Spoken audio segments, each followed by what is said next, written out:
Buenas tardes a todas.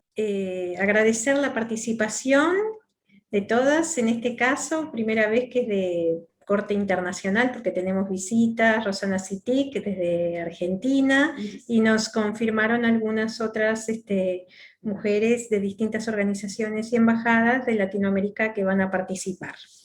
Bueno, esta noche nos convoca la presencia y la conferencia que va a dictar nuestra vicepresidenta de la República, Beatriz Argimón, escribana Beatriz Argimón. Es una mujer de larga trayectoria en el campo de lo que tiene que ver con los derechos humanos en general, con los derechos de la mujer, los derechos de la niñez, y también una precursora y mujer que ha trabajado en el campo de lo que tiene que ver con el arte, el diseño y el empoderamiento en ese campo, tanto de hombres y mujeres en general, pero particularmente de mujeres. Bueno, la organización Damas Orientales también agradece especialmente al equipo de Relaciones Institucionales que coordina Daniela Buret, y el área de comunicación que coordina Raquel Darwech y que tiene un equipo impecable. Querida vicepresidenta escribana Beatriz Argimón, le damos la palabra en esta tarde. Y gracias por ser parte de este movimiento, de este grupo de mujeres y estar siempre presente con todas. Bueno, primero, gracias por la invitación. Estoy realmente agradecida porque conozco el nivel de compromiso y de cariño con que se está construyendo Damas Orientales, por ser una de ustedes, y poder tener este espacio de reflexión desde otro lugar, me parece sumamente importante. Porque a veces hay temas que en nuestras reuniones no podemos hablar o no se daba hablar, así que hablar de democracia, hablar de lo que es precisamente el compromiso social, y si hay una forma de ver la política desde las mujeres, me parece un gran tema. ¿Por qué les digo un gran tema? Porque generalmente cuando nosotros decimos que hay una mirada diferente entre hombres y mujeres de hacer política, se nos puede llegar a identificar como haciendo planteos extremos que no tienen cabida en una democracia tan consolidada como la uruguaya. Cuando se habla de las diferentes formas de ver democracia entre hombres y mujeres, estamos hablando de lo que se denomina la calidad de la democracia. Y en ese sentido, por más consolidada que una democracia esté, hay que seguir fortaleciéndolo en términos de calidad. Y en la medida que en la toma de decisiones, en la toma de confección de las políticas públicas, esté la mirada femenina y masculina en el poder, estamos teniendo realmente una mirada de nuestra democracia que realmente identifica las miradas presentes en una sociedad desde el punto de vista de hombres y mujeres. Como construimos juntos nuestra vida en sociedad, también tenemos derecho a participar activamente en la construcción de las políticas públicas, en la construcción de nuestro país y en la dirección de nuestros partidos políticos, que no es un tema menor. Yo soy de las que cree que hay una mirada femenina en las políticas públicas. Ni mejor ni peor, sino diferente.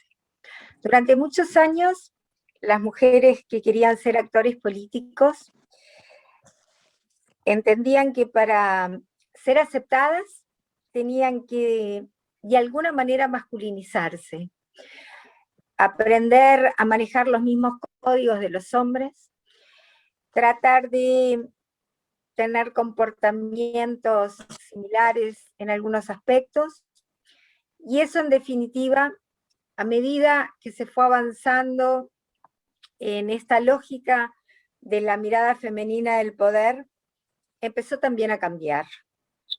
Y ahí empezó ese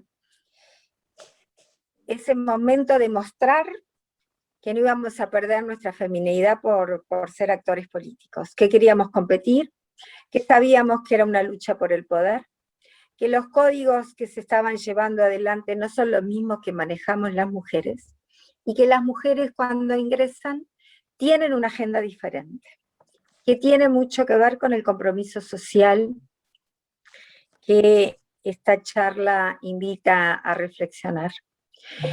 Durante mucho tiempo también, el tema que las mujeres veníamos con temas que específicamente tenían que ver con temas que hacían a la condición de la mujer, a la condición de infancia, a los más grandes de nuestra sociedad, a la educación, la mirada hacia las políticas económicas con un componente social de peso, que estuvieran en los mismos niveles de decisión los ministros de Economía con los ministros de las áreas sociales, fueron considerados como temas menores en la agenda política.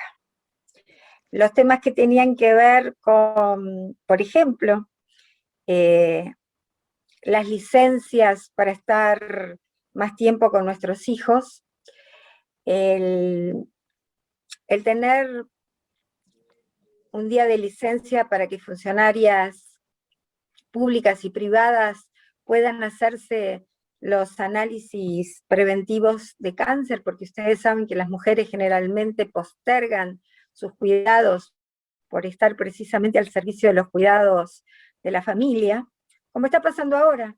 Ustedes saben que en pandemia sí hay quienes postergaron sus cuidados desde el punto de vista de la salud, y otros somos precisamente las mujeres. Por eso estamos reclamando una campaña pública de recordar a las mujeres que es indispensable que se hagan los controles del PAP y la mamografía.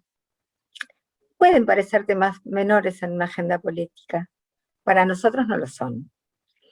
Porque si en una sociedad que el 52% lo conformamos mujeres, sabiendo que está al alcance de nuestro sistema de salud la posibilidad de detectar un cáncer en momentos tempranos y poder erradicarlos y salvar vidas, no es posible que haya alrededor de 800 mujeres que mueren víctimas de cáncer de mama por año. Y no es posible que en los últimos años hayan aumentado la cantidad de cáncer de cuello uterino.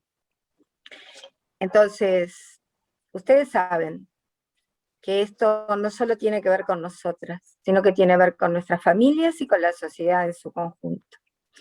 Esto a modo de ejemplo, porque generalmente se nos pregunta por qué queremos más mujeres en política, y acá me gusta hacer una diferenciación, ya que hablamos de democracia. Mujeres militantes políticas existimos toda la vida, desde la construcción de nuestra nación. Solo basta ver el compromiso de las damas orientales en momentos difíciles de la sociedad uruguaya del momento, de la sociedad oriental.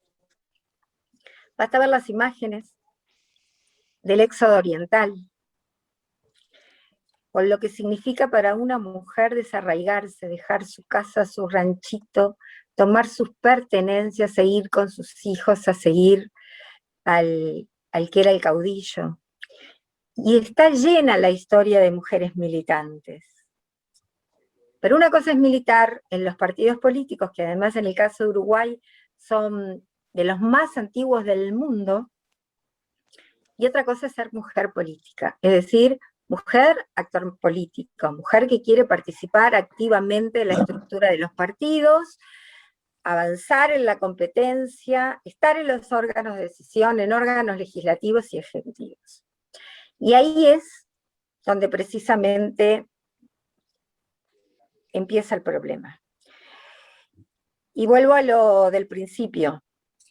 No se puede hablar de una democracia completa si la mirada del 52% de la población está fuera de donde se deciden los destinos de un país.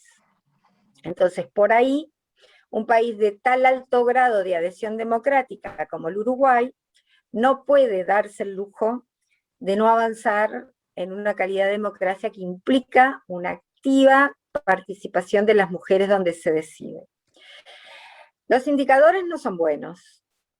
Entonces, cuando hablamos de estos temas y tratamos de trasladarlo a foros, a lugares de decisión en las internas partidarias, hay muchas mujeres que cuando hacemos el planteo nos dicen, ¿y en qué cambia que haya más mujeres en política?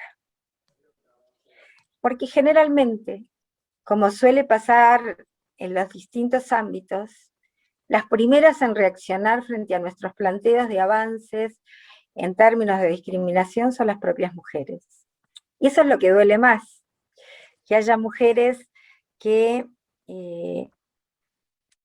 no traten de entender lo que las mujeres de adentro del sistema estamos tratando de comentar, y es que hay mecanismos, a veces silenciosos, a veces culturalmente históricos, que hacen que las mujeres no estemos en los lugares de decisión. Esto se trata de una batalla entre los sexos, como muchas veces tratan de hacer ver este planteo, no tiene nada que ver. Eso es ningunear el planteo, descalificar, vuelvo a decir, un tema de calidad de democracia.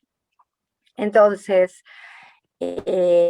por ejemplo, ¿en qué cambia la vida política cuando empiezan a ingresar mujeres? Cambian los códigos de negociación, cambian los horarios en que la actividad política se desarrolla, dejan de ser jornadas que se extienden hasta altas horas de la noche, para pasar a ser jornadas donde nos reunimos en los horarios habituales de trabajo. Suele cambiar la forma de hablar, la forma del debate. Entre otras cosas porque las mujeres, cuando decimos nuestros discursos por un tema natural, no nos sale mucho gritar permanentemente y no tenemos ese nivel de voz tan alto que suelen tener nuestros compañeros al momento de esos debates acalorados. Y cambia la agenda, sin lugar a dudas, porque hay un complemento en la mirada de cómo avanzar en las políticas públicas. Yo tengo un ejemplo que a mí me parece muy, muy ilustrativo. Hace unos años, la autoridad de la educación decidió empezar las clases antes que los funcionarios públicos pudieran efectivizar el cambio de horario de las oficinas que venían desarrollando en el verano para pasar al otoño. Y allí las mujeres decíamos, ¿cómo se ve que en este consejo no hay ninguna mujer? Porque todas nosotras sabemos lo difícil que es compaginar cuando nuestros niños chicos están estudiando con la vida familiar, y cómo el horario en que nuestros hijos están en la escuela o en el liceo es un horario que nosotras aprovechamos precisamente, ya sea para los cuidados, para nuestros trabajos, y nuestra vida familiar realmente se adapta a esa lógica de nuestra casa. Esto lo digo como ejemplo, pero fue una de las argumentaciones que usamos en ese momento para que con posterioridad se fijara ese criterio de acuerdo a cómo pasaba a funcionar la vida de las familias con el inicio de las clases y el cambio de horario de los funcionarios públicos. ¿Cómo cambia? Bueno, cambia el tema de que cuando las mujeres, por ejemplo, llegaron al Parlamento, por primera vez hubo una ley de violencia doméstica, que como ustedes saben, es un auténtico flagelo que está instalado en la sociedad uruguaya desde hace mucho tiempo, y que sin embargo costaba que tuviera esa mirada integral que se fue dando en los sucesivos parlamentos, porque hoy ya tenemos una ley integral, y que aunque les parezca mentira, obviamente como se trata de de la apertura de un abanico de estructuras públicas que tienen que abrirse una vez efectivizada una denuncia, bueno, fue fundamental la presencia de las mujeres en el Parlamento. Tuvo que ver mucho la existencia de mujeres en el Parlamento en lo que tiene que ver con, por ejemplo, licencias que no eran consideradas por maternidad, y en algunos lugares de trabajo hablaban, bueno, pidan licencia por enfermedad, como pasó hace ya muchos años con las juezas de fútbol. Una jueza de fútbol queda embarazada, una mujer joven, va a pedir su licencia por maternidad, como todas las mujeres tienen derecho, y los neutrales le dicen que bueno, que si es jueza de fútbol, quedar embarazada, que pidiera licencia por enfermedad. Y la jueza le dice, yo no estoy enferma, estoy embarazada.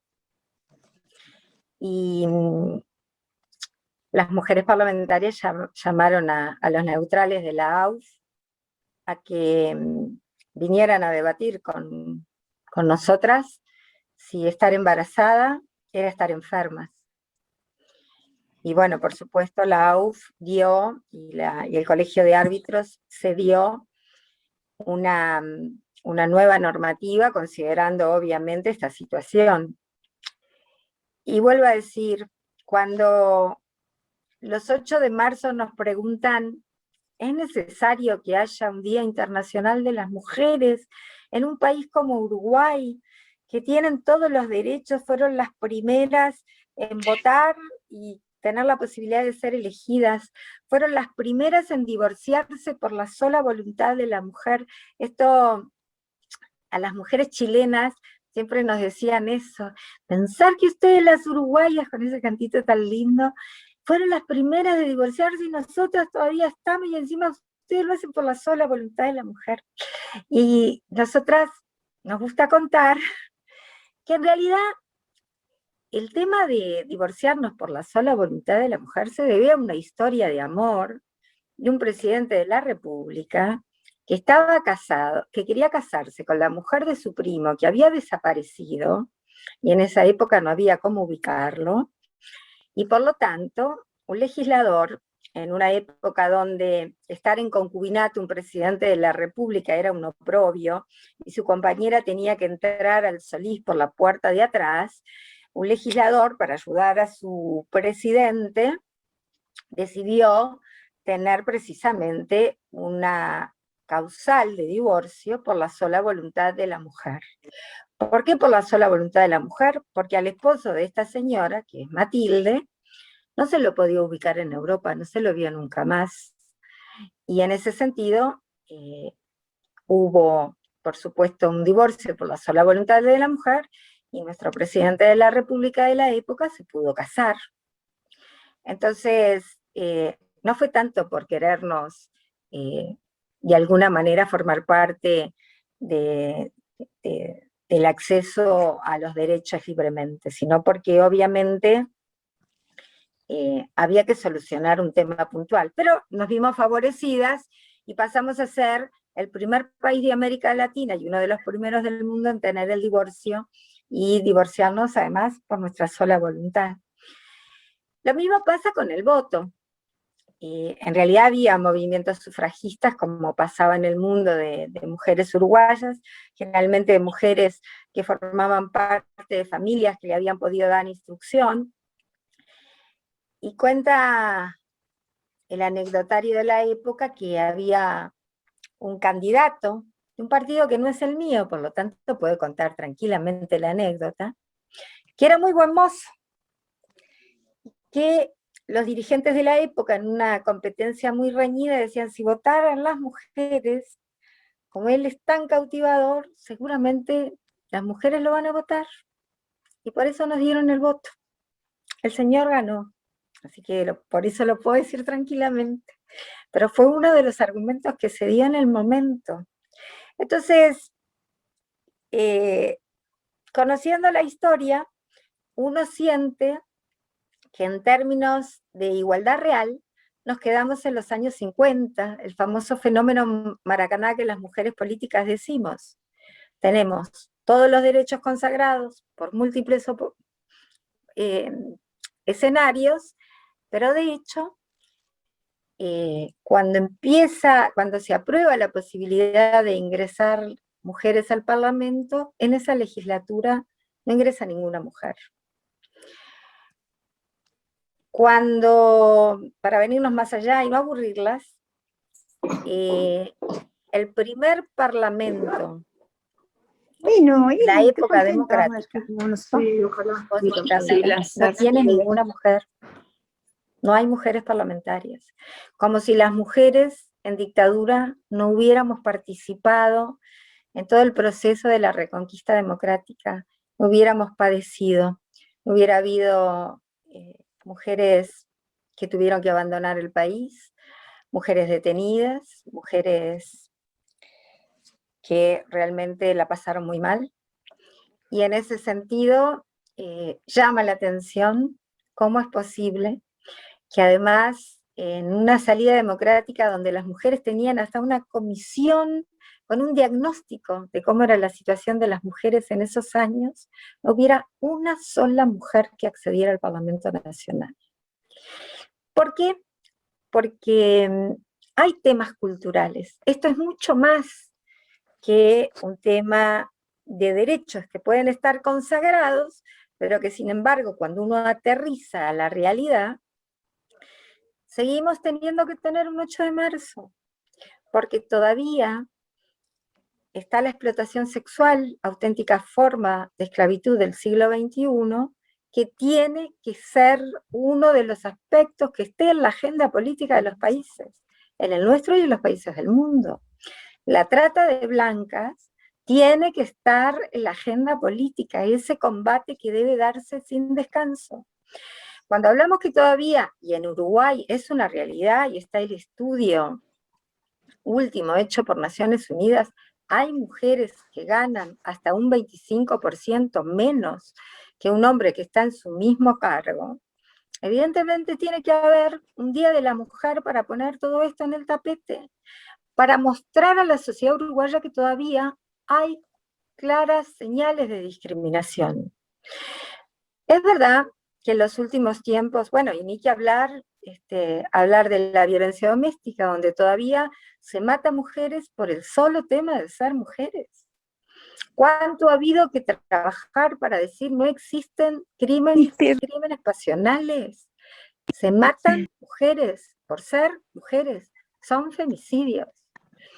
Y así podemos seguir con una larga lista de situaciones que aún en esta sociedad uruguaya se dan. Y ni que hablar cuando hablamos de las mujeres en lugares de representación. Hace unos años hubo un gran debate que hizo que tardíamente en América Latina las uruguayas nos diéramos una ley de cuota para ingresar al Parlamento. Sabíamos que no iba a haber un cambio sustancial desde el punto de vista numérico, pero iba a obligar a los partidos a hacer visibles a las mujeres que realmente querían competir.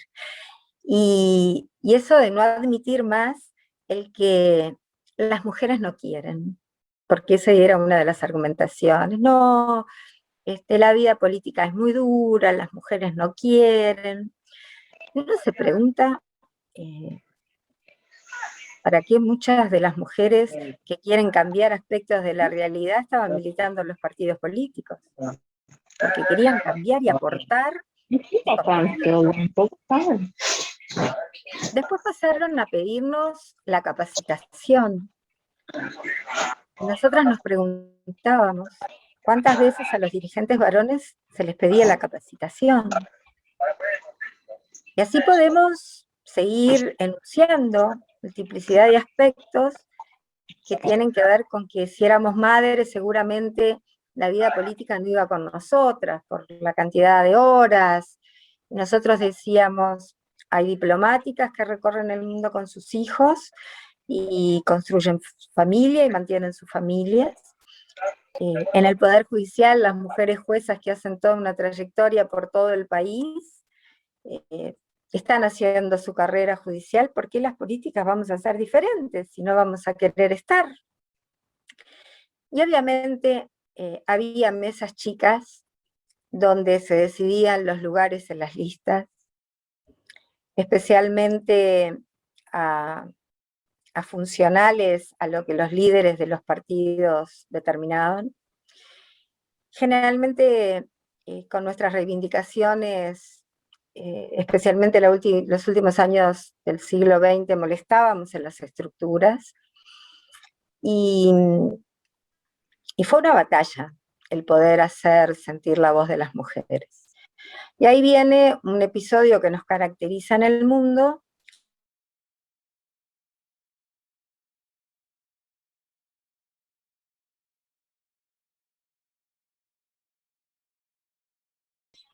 Vea, no se te escucha. Beatriz, está silenciada. ¿Me escuchan? ¿Sí? Ahora sí. Y mujeres de todos los partidos políticos decidimos juntarnos en una bancada bicameral femenina, es decir, de las dos cámaras, para poder negociar una agenda, y aunque no estuviéramos de acuerdo en todos los temas, negociábamos la forma en que cada una iba a tener protagonismo y el resto acompañar. Nunca debatimos entre nosotras. Y todos los temas, cuando íbamos a presentarlos públicamente en medios de difusión, en charlas, nos asegurábamos que hubiera una mujer por partido para que la sociedad viera ese bloque de mujeres que tenía una agenda negociada. Esa forma de trabajar las mujeres hizo que Naciones Unidas y distintos organismos resaltaran la forma que nos habíamos dado las mujeres uruguayas de trabajar a efectos de tener una agenda única y de pelear por una cantidad de proyectos de ley que tenían que ver con la vida de las mujeres y una mejor calidad de vida de las mujeres. Y ahí surgen una cantidad de normas: la primera ley de violencia doméstica, la ley que les mencionaba del día de licencia para los controles ginecológicos, la ley que las mujeres tienen el derecho de estar acompañadas por quien ellas quieran en los partos, la ley de los derechos sexuales y reproductivos, la ley de cuota de las mujeres, y podía enumerar las licencias para que padres y madres puedan disfrutar y estar juntos en el momento más lindo, pero también de mucha inquietud, que es llegar con tu bebé a tu casa. Y podemos seguir mencionando una cantidad de aspectos, algunos muy modernos, y me gustaría comentárselos porque forman parte de una mirada desde el siglo XXI. Un país con tan bajo índice de natalidad, una vez y otra vez encontramos jóvenes mujeres que a los 30, 30 y pico de años, en un momento donde están en ascenso en su profesión, en su trabajo, la vida la lleva, por la conformación de la sociedad, a la disyuntiva de: yo quiero ser madre, pero si soy madre, seguramente vaya a perder ascensos, vaya a perder salario, y obviamente voy a perder años, aportes significativos en lo que implica mi futuro retiro. Esto fue cuantificado en un estudio que el año pasado pudimos presentar. Fue el primer estudio que presentamos sobre lo que denominamos la penalización de la maternidad, donde hay otra discriminación. Muchas mujeres jóvenes deciden congelar sus óvulos, pero obviamente este procedimiento hay que pagarlo. Por lo tanto, la mujer que no se lo puede pagar pasa esta situación de otra manera. Y eso lo denunciamos las mujeres parlamentarias en el Parlamento, y estamos tratando de hacer ver la importancia de dar una contención en esta situación, en lo que significa que no podemos penalizar a aquellas mujeres jóvenes que quieren ser madres y quieren seguir sin que esto afecte su evolución en lo laboral, siendo madres. Las dos cosas se pueden hacer, lo que sí el Estado debe garantizar, y las políticas, tanto a nivel público como privado, deben garantizar, que no se las penalice por el hecho de ser madres. Este es un tema muy actual, que en el mundo se está tratando de poner en la agenda política y que las uruguayas lo hemos puesto el año pasado. Y como parte de los cuestionamientos es que y no es menor, es que las mujeres solemos no tener en cuenta, cuando presentamos proyectos o presentamos nuestras inquietudes, la mirada desde el punto de vista económico que cada propuesta que hacemos conlleva. Y también, por primera vez, pudimos con ONU Mujeres pagar un estudio de lo que aportamos económicamente al Producto Bruto Interno las mujeres uruguayas. Y créanos que este informe fue realmente un instrumento estratégico que nos permite avanzar, porque queda claramente y notoriamente demostrado las horas que trabajamos las mujeres, las remuneradas y las no remuneradas. Porque obviamente, además de las horas que trabajamos en nuestros respectivos trabajos, nos hacemos cargo, como es notorio, mayormente de los cuidados. Y eso tiene un valor económico sin lugar a dudas. Entonces, esa mirada de ver la realidad, y vuelvo a decir, hay quienes para desnostar estos temas tratan de poner un tema de hombres contra mujeres, y nada más lejos de la realidad. Porque en la medida que pudimos hacer visibles muchas inequidades, hoy por hoy, varones y hombres jóvenes pueden disfrutar de la crianza de sus hijos en forma natural. Antes que un varón cambiara pañales a un hijo estaba mal visto. Ese momento mágico donde uno los mira a los ojos y los cambia y le sonríen y va viendo la evolución de lo que nos quieren demostrar. Bueno, esos papás y mamás lo hemos podido, las nuevas generaciones, hacerlo en forma conjunta. Hoy vemos papás y mamás que se alternan o van juntos a las reuniones de las escuelas, los jardines, y que pueden compartir juntos esos momentos de la crianza, y que tiene que conllevar también a que papás y mamás puedan, de acuerdo a su vida laboral, compartir esas licencias que tienen que entre ellos negociar de acuerdo a su trabajo, cuándo es mejor, y en horas que compartan papás y mamás. Se trata de construir juntos, pero construir juntos en términos de igualdad. Entonces, me parece que cuando hablamos de la mirada diferente, yo estoy convencida que hay una mirada diferente de ver la vida de hombres y mujeres que es complementaria. Y por eso es importante también que las políticas públicas las construyamos juntos. Soy una convencida.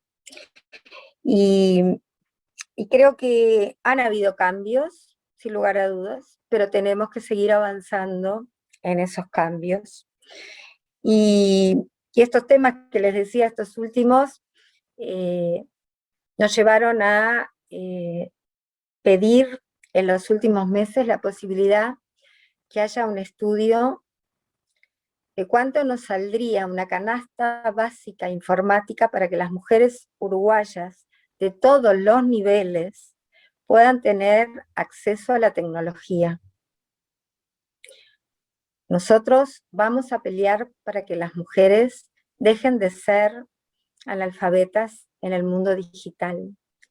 todas nosotras sabemos lo que implica para muchísimas mujeres que hacen una cantidad de productos y que venden para mejorar las finanzas de sus hogares, el poder utilizar la informática como aliada estratégica para vender sus productos, por ejemplo, para estar mucho más informadas, para no estar tan solas, especialmente las del ámbito rural.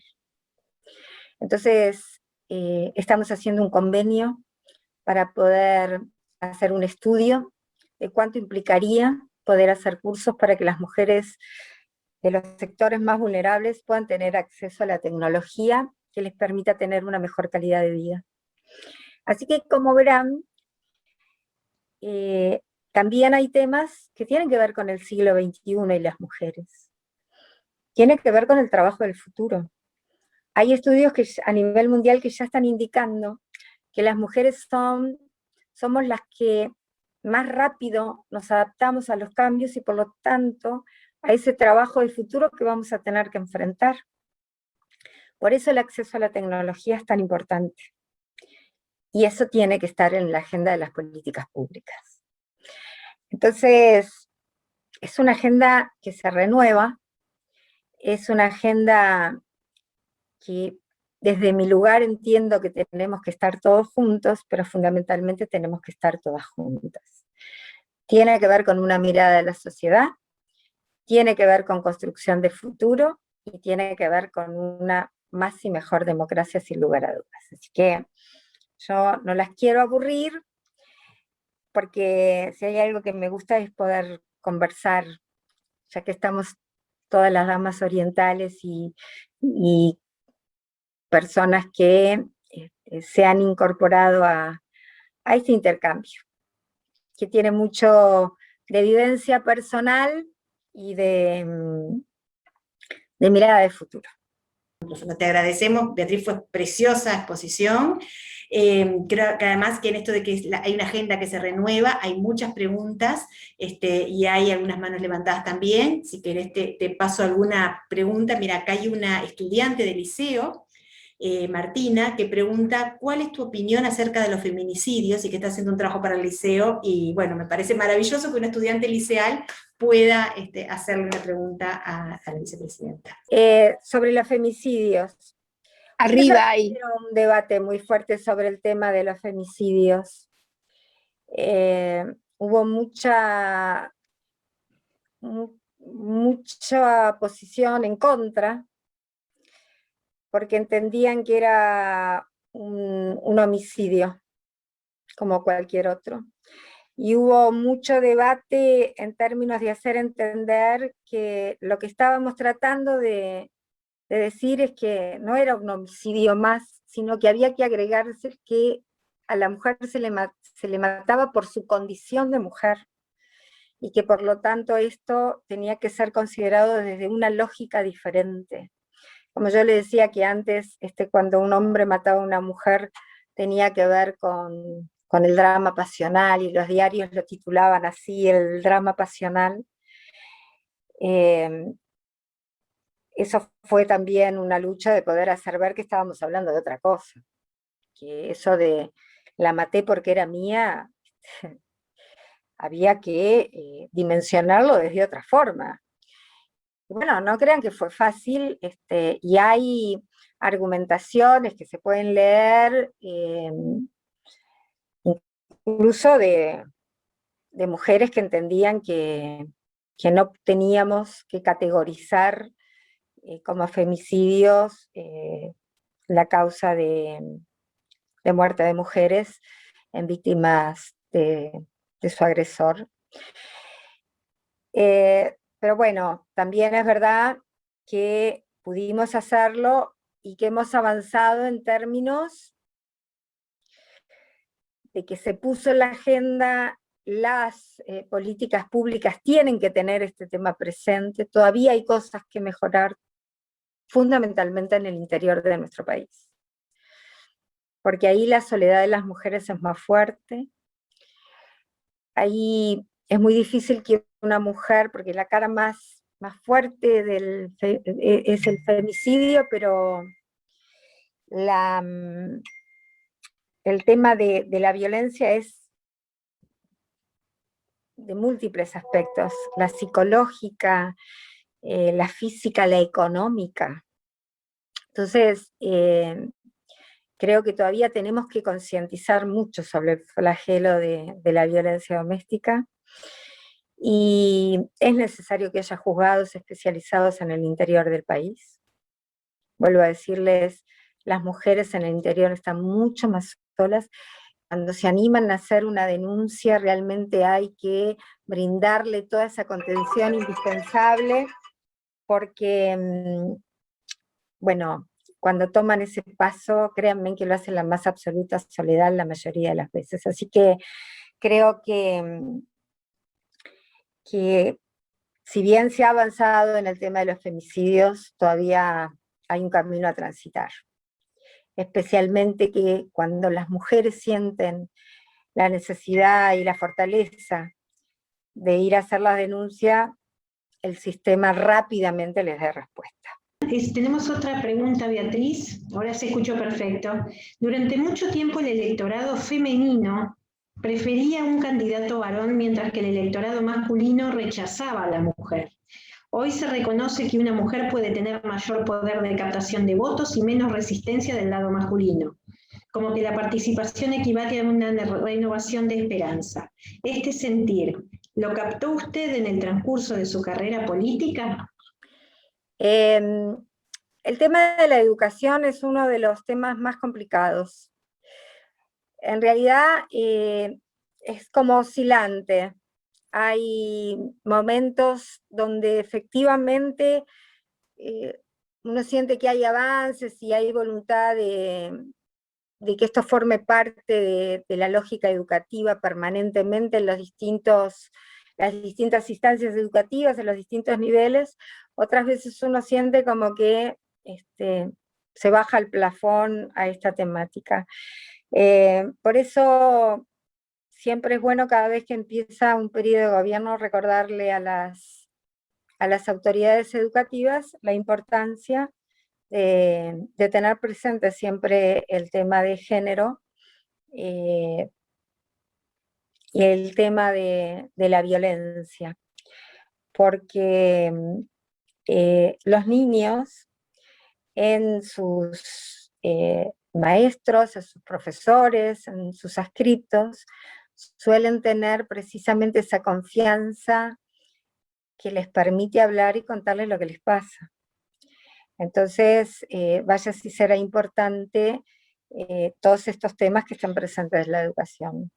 Pero miren que pasa siempre, como que siempre hay que machacar en este tema, y que generalmente son las docentes las que generalmente se hacen cargo de trasladar la perspectiva en los temas donde sienten que es importante que esta perspectiva esté. Bueno, hacemos una tercera pregunta y dejamos abierto que hay algunas manos levantadas hace rato para hacer algunos comentarios o saludar. Y la pregunta es, ¿hay algún proyecto para el rol de la mujer rural que trabaja invisiblemente junto a su marido en el campo, un trabajo no reconocido ni pago? Es verdad, acá me preguntan, mientras no eliminemos las razones de los femicidios, es verdad. Por eso es muy importante el seguir hablando de los femicidios y entender que hay temas culturales que pesan mucho. Entonces, es como que esto no por haber leyes, no por permanentemente hablar en la agenda, es un tema acabado. Al contrario, hay mucho todavía por transitar. Así que estoy de acuerdo. Me pone Vanessa, la mujer en la política avanzó muchísimo, pero aún falta. Nosotros somos multitareas, es tal cual. Somos multitareas, pero también somos capaces de hacer muchas cosas. Y eso forma parte también de esa multiplicidad de acciones que estamos acostumbradas a hacer rápidamente y asumir todos los roles. Saben que lo que está pasando últimamente es que las mujeres, por eso es tan importante el tercer nivel de gobierno, empiezan a participar activamente en el territorio como mujeres políticas. Por ejemplo, a ser concejales, a ser alcaldesas. Y esto ¿por qué? Especialmente para las más jóvenes es muy importante, porque estando en el territorio pueden trabajar en política, trabajar en lo suyo y estar cerca de sus hijos. Y uno está viendo que por ahí estamos avanzando las mujeres, entre otras cosas porque la mujer es transformadora en las políticas locales y eso se siente y se nota mucho.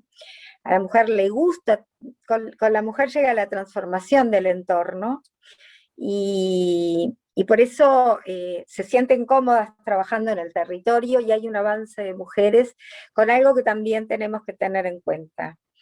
En algún momento avanzamos las edilas. Claro, era fácil ponernos como edilas porque no había salario. Cuando las mujeres empezamos a querer ser alcaldesas, ahí empezaron los varones a competir por las alcaldías porque tienen salario. Entonces ahí también la lucha se vio más complicada en el territorio. Pero igualmente, ustedes van a ver que el proceso reiterado que se está dando es la mujer presente activamente ascendiendo en el tercer nivel de gobierno, y eso hace mucho bien porque oxigena las estructuras, porque las moderniza, y porque además hace visible a la mujer como actor político. A ver, hoy se reconoce que una mujer pueda tener mayor captación de votos. A ver, yo creo que la sociedad uruguaya está más apta para reconocer la importancia de las mujeres en política y la forma que trabajamos que el sistema político. Y cuando me preguntan, ¿y está Uruguay preparado para tener una mujer política como presidenta? Yo creo que Uruguay está preparado, pero a los partidos políticos todavía les falta un poco asumir este tema y bueno, esperemos que esto cambie. Tenemos ahí unos años, pero vamos a ver. Acá está mi amiga la embajadora de Chile, Iris, que yo quiero entrañablemente. ¿Qué me querés decir? Está con la mano levantada hace rato, Iris, y después Viviana Polsoni, Sofía Ortiz, Sofía Viera, y falta uno más que mandaron. En ese orden, para comentar. Bueno, querida Beatriz, bueno, primero abrazarte por todo esto que pasó, la partida de Jorge Larrañaga, que nos tiene a todos conmocionados y dolidos, lo conocí, un líder impresionante, así que te abrazo fuerte por ello. Y a todas ustedes, porque es la partida de un uruguayo, sufren los uruguayos.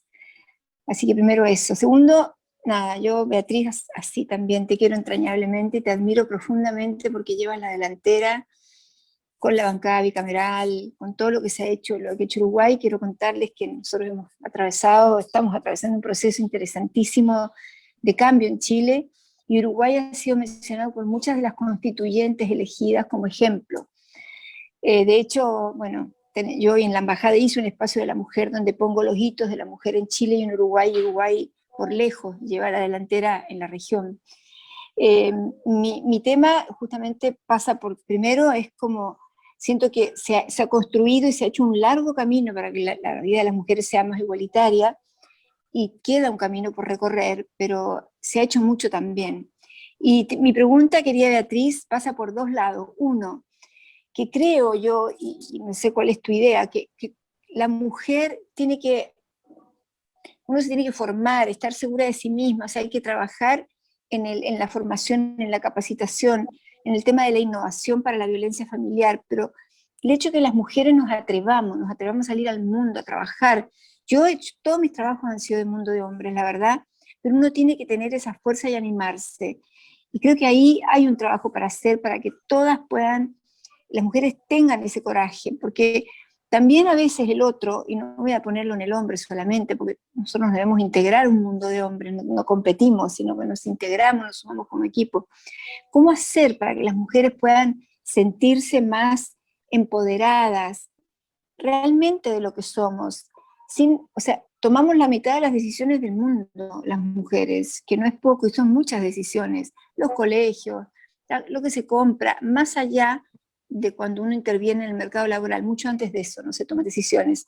Y cómo hacer para que la mujer se empodere, para que sienta que vale, porque eso es un factor, me parece, fundamental a la hora de la violencia familiar, a la hora de que te respeten en un directorio, te respeten como embajadora, etcétera, ¿no? En cualquier cargo, ni hablar como candidata política.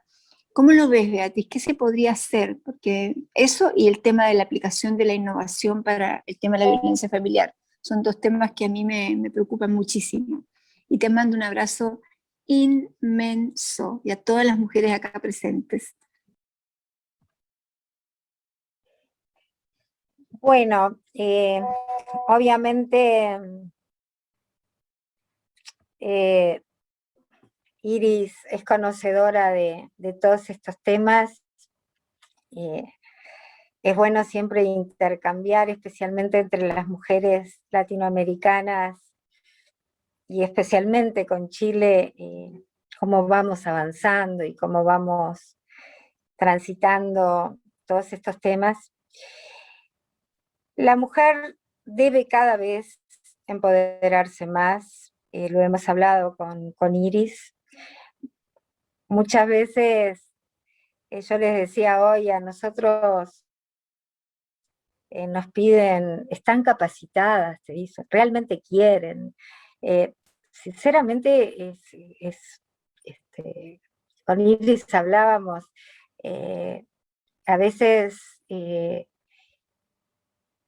lugar de manejar nuestros planteos, se maneja cómo estamos vestidas o cómo, o si tenemos zapatos de taco. El otro día me preguntaban, después que me hice una exposición, bueno, qué buena la exposición, las botas que tiene, ¿de dónde son? Entonces, es como que siempre hay algo que tratan de, porque a ningún hombre le preguntan nada de eso.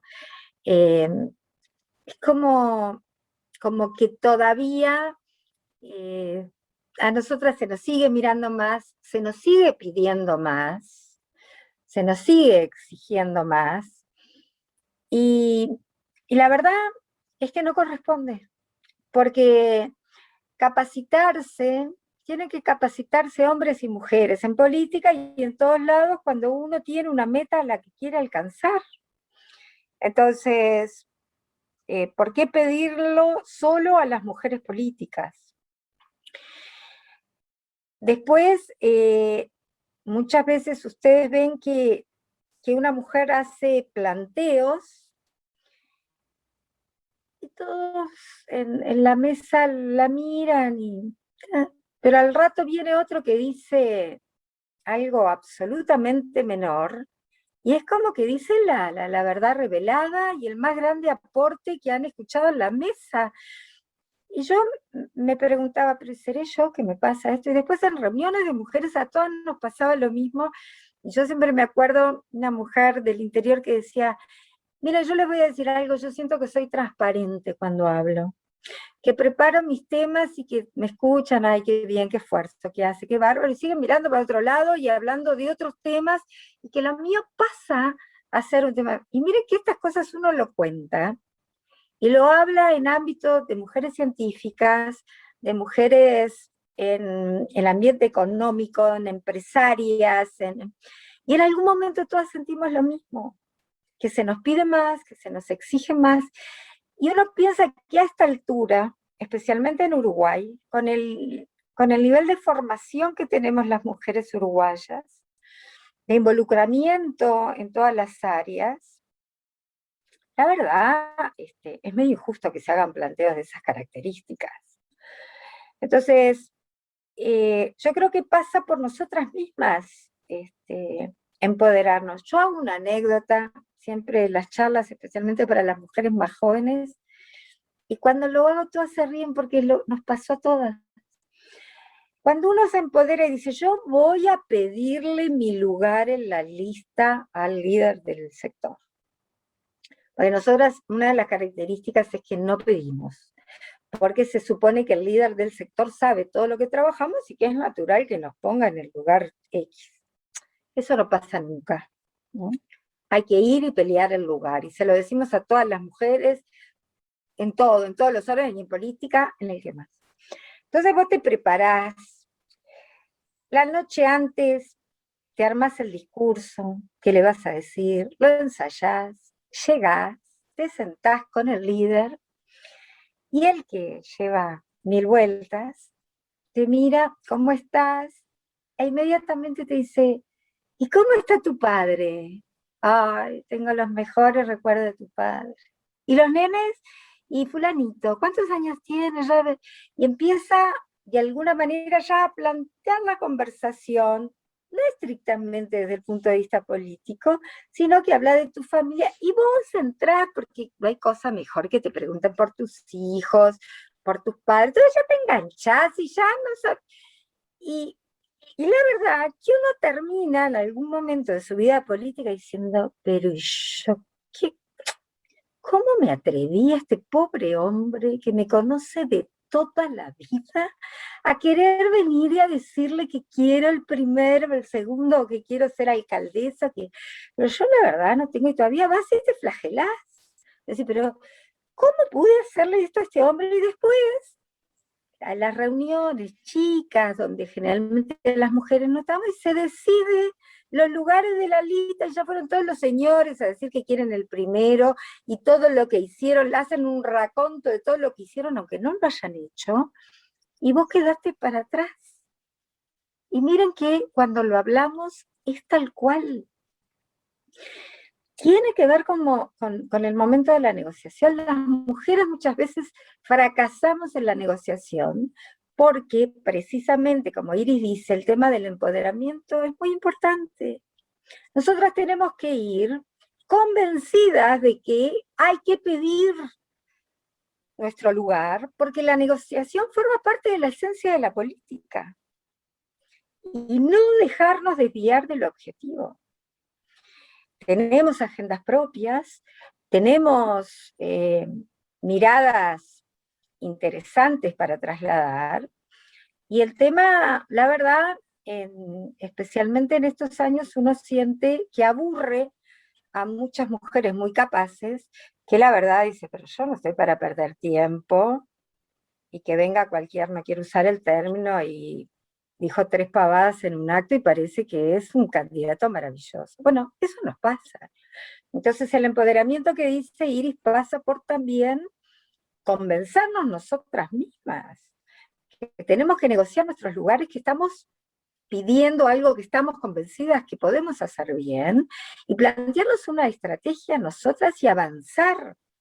Porque me parece que eso es todavía hoy, tanto cuando negociamos los lugares en las listas, como cuando negociamos en la etapa posterior el tema de los cargos públicos.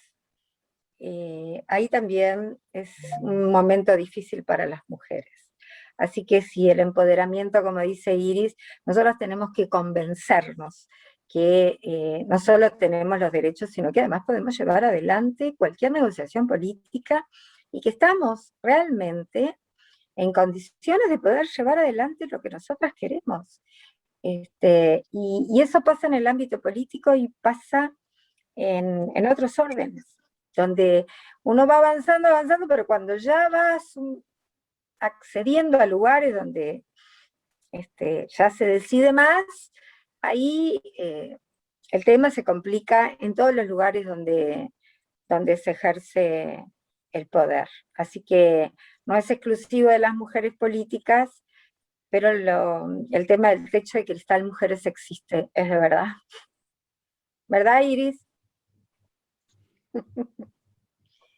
Bueno, continuamos con Viviana No sé, Polsoni. tengo acá varias preguntas en chat, a ver si así contesto.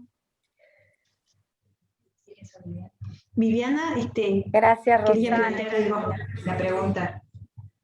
Sí, Virginia. Bueno, muchas A ver gracias. acá.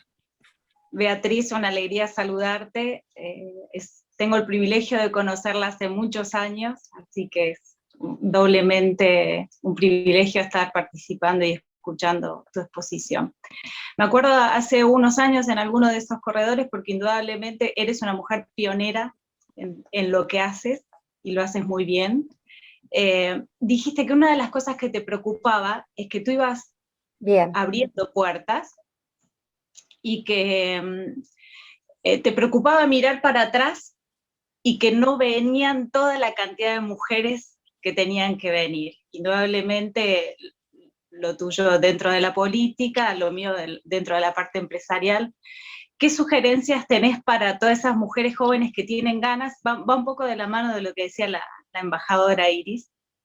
Aquellas que abrimos camino, pero ¿qué sugerencias hay para las que vienen atrás, para que se animen a venir un poco más adelante y no que estemos tan solas en las puntas?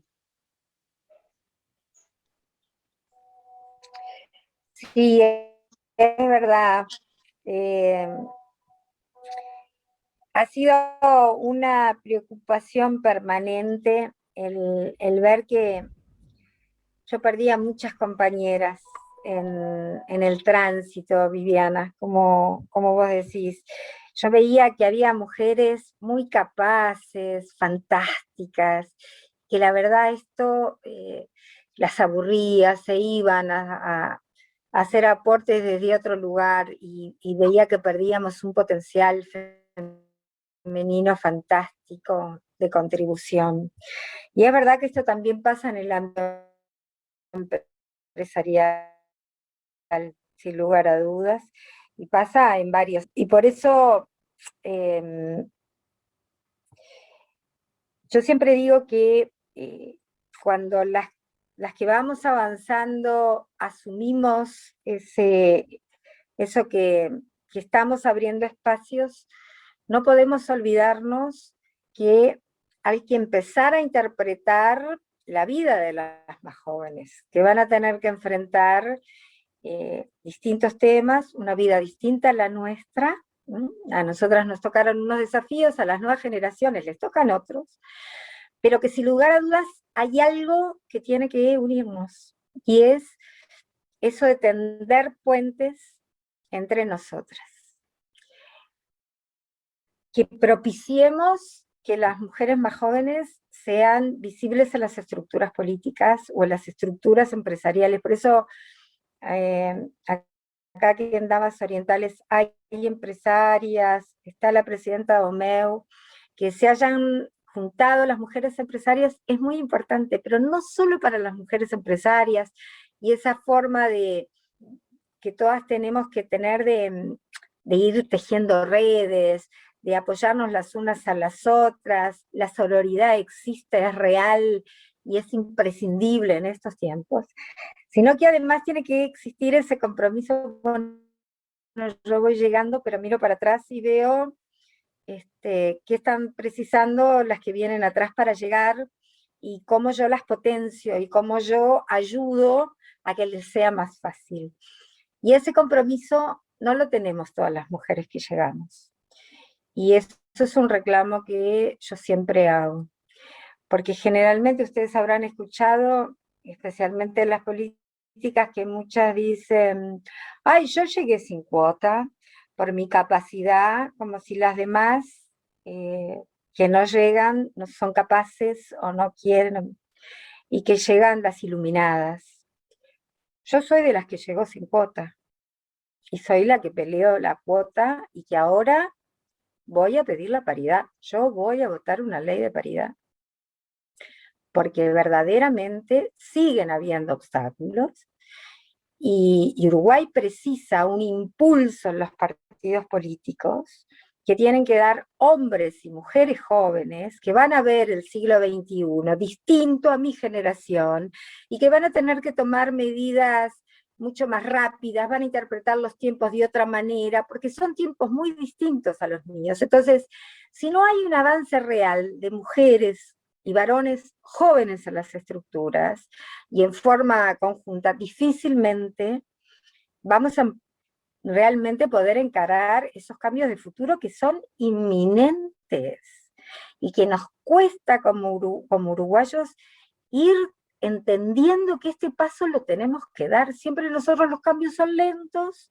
y en ese sentido ya no hay mucho más tiempo. Entonces, una cosa es la mujer que va llegando y otra cosa es la mujer con perspectiva de género que va llegando, que somos las que entendemos que no debemos perder de vista el compromiso que tenemos con las nuevas generaciones y con las mujeres que vienen atrás. Entonces, por eso, ni iluminadas ni mejores, entendiendo que es un tema de construcción y que tenemos que darnos entre nosotras esa fortaleza y esa cadena de solidaridad, de apoyo y hasta de entusiasmo. Bueno, ahora brevemente cerramos con, le pedimos a Sofi y Consu sus preguntas y vamos cerrando, porque ya estamos pasadas del tiempo previsto de 1 hora de la conferencia. Sofi. Bueno, yo soy Sofía Viera, tengo una compañera que es Sofía Ortiz. Hola. Y somos 2 alumnas liceales y queremos preguntarle a Bea qué opina de las chicas que son liceales que empiecen a tan temprana edad en la política. Me encanta ver a Sofía acá en el grupete. Yo tengo por Sofía un cariño especial, porque ustedes saben que las campañas son muy duras, y mucho más cuando son campañas a la presidencia y a la vicepresidencia. Entonces, recibir el afecto de gente, y a mí no hay cosa que me guste más que encontrarme con las más jóvenes. Es algo que me da vitalidad, que me llena de alegría, y yo venía muy cansada una noche y me encontré con Sofía, y son de esas imágenes de la campaña que uno guarda siempre, porque además fue muy cómico, porque a raíz del encuentro de Sofía y de algunas instancias más que tuvimos en otro departamento, no fue el caso de Sofía, el presidente empezó a hablar del argimonismo. Sofía sabe que hay un grupo de chicas jóvenes que forman parte del argimonismo, y en un departamento, no fue el caso de Sofía, estábamos arriba del escenario y el presidente estaba hablando y se para y me muestra un cartel. Chicas jóvenes que decían, nosotras somos argimonistas, y de ahí quedó. Entonces, cada tanto, el presidente, a veces estamos en reuniones muy, muy especiales, y me dice, ¿y cómo andan las argimonistas? Y yo le digo que viven y luchan, y que la verdad tienen una constancia impresionante y que me dan para adelante en todos los temas. Y bueno, Sofi Viera es una de ellas, así que le agradezco que esté acá y que siga siempre, porque para mí no hay cosa más linda que ver que las mujeres jóvenes están ahí, me están dando para adelante, y que tengo esa ilusión de poder ver una mujer presidenta, cantidad de mujeres invadiendo los lugares de decisión y aportando para un mejor país. Así que, Sofi, gracias por escuchar, como siempre, y estar. La verdad es que no estaría acá si no fuera por Chiqui y por Sofi, que fueron las que me impulsaron a estar en el grupo. Entonces está. Consu, te toca a ti. Hola. Buenas tardes, soy de San José. Por Sofía.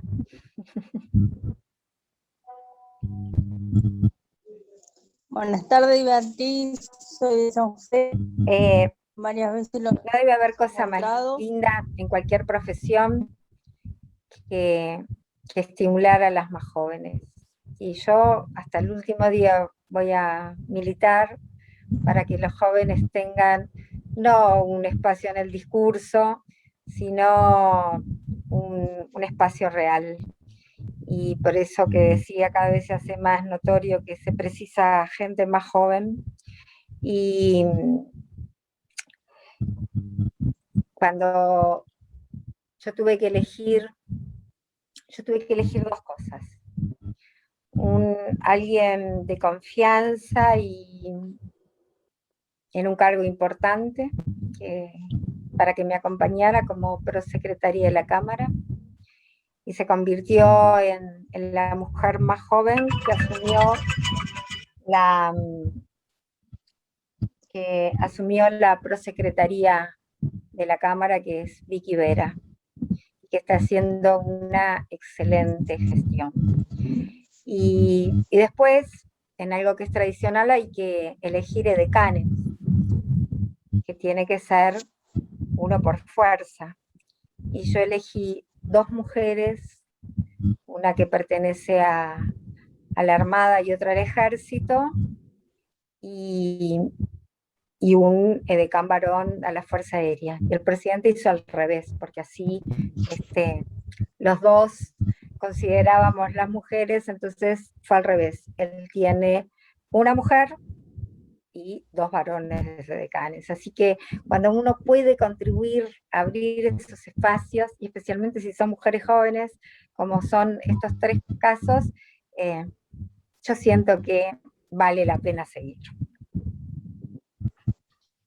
Bueno, querida Beatriz Argimón, vicepresidenta de la República, vamos cerrando.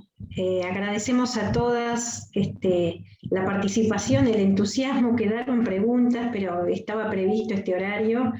Muchas están cansadas. Beatriz viene de unos días ajetreados, sabemos cómo es el trabajo, y además permanece la doble o triple jornada, en este caso para las mujeres. Bueno, gracias por todo, Beatriz, siempre acompañando, siempre construyendo. Y bueno, y estamos abiertas a quienes quieran comunicarse con Damas Orientales, proponer proyectos, ideas, acompañarlos en las conferencias, proponer temas para plantear. Bueno, está abierto. Tienen nuestra página web, damasorientales.org.uy, y como les decimos, la participación desde chicas. Sofía Viera, Consu, acérquense a ver esta página y qué es lo que estamos trabajando. Bueno, buenas tardes a todas. Daniela, no sé, cerramos aquí. No, un gusto, y ya quedó confirmada la próxima conferencia del martes en junio de una conferencista que viene gracias a la invitación de Iris, la embajadora de Chile en Uruguay, y va a trabajar sobre el tema de la ciencia. Primero decirte que el cansancio forma parte ya de la vida mía en estos últimos tiempos. Este fue un fin de semana muy triste, como recordaba Iris. ¿Verdad? Se fue un dirigente, un ministro, pero se fue un compañero de mi generación. Yo formo parte de la generación del 83, donde pasamos momentos siendo muy jóvenes, ilusionados para volver a la democracia, después la construcción democrática, ver los distintos partidos políticos en el gobierno, teniendo distintos espacios. Entonces, perdí un amigo. Entonces, fue realmente muy doloroso, porque nunca me imaginé estar velando y organizándole el velatorio en el Poder Legislativo a un amigo como Jorge, y enterrarlo a los 64 años en un momento fantástico de su vida política y personal. O sea que, como ustedes imaginarán, no fue nada fácil este fin de semana. Por lo tanto, por suerte ayer tuve un ratito para ver a Damas Orientales y estar con ellas, que siempre es un traslado de energía, como pasa generalmente cuando mujeres se juntan. Pero fue realmente un fin de semana triste, así que les agradezco el ratito de poder estar con todas ustedes hoy, el poder hablar así francamente, el saber que están ahí, aunque generalmente la gente que uno quiere, siente, y no son los que leemos en los tweets últimamente, que se han vuelto tan agresivos, y es una forma que no nos gusta que esté presente en la sociedad uruguaya. Por eso uno trata de buscar espacios bien distintos para poder construir una sociedad bien diferente, donde a pesar de las diferencias podamos construir juntos, porque siempre hay una forma de acercarnos. A mí nunca me van a convencer de que podemos estar mucho menos en la sociedad uruguaya en veredas tan opuestas que no puede haber forma de acercarnos. Así que les agradezco de corazón, y no sé, Presidenta, si tengo que hacer algo más. No, ya está. Podemos ir a descansar y bueno, agradecer nuevamente esta instancia que fue muy rica, y creo que quedaron planteados un montón de interrogantes, pero lo principal que se gestó acá es otorgaste un instrumento, una herramienta que tiene que ver con continuar con el empoderamiento desde distintos niveles, y la idea de traer esta idea de la sororidad y el diálogo, el respeto, pero también ir construyendo un poco más allá, no solamente el respeto, sino otorgar la palabra, que es algo de lo que nosotras siempre estamos conversando, que es esa capacidad de dar, recibir, que nos sea retornado algo, y con eso ir construyendo. Gracias. Llamame para la foto. ¿Cómo para la foto? Y bueno, cerramos acá. Muchas gracias para todas. Acá estamos. Chao a todas. Gracias, Beatriz.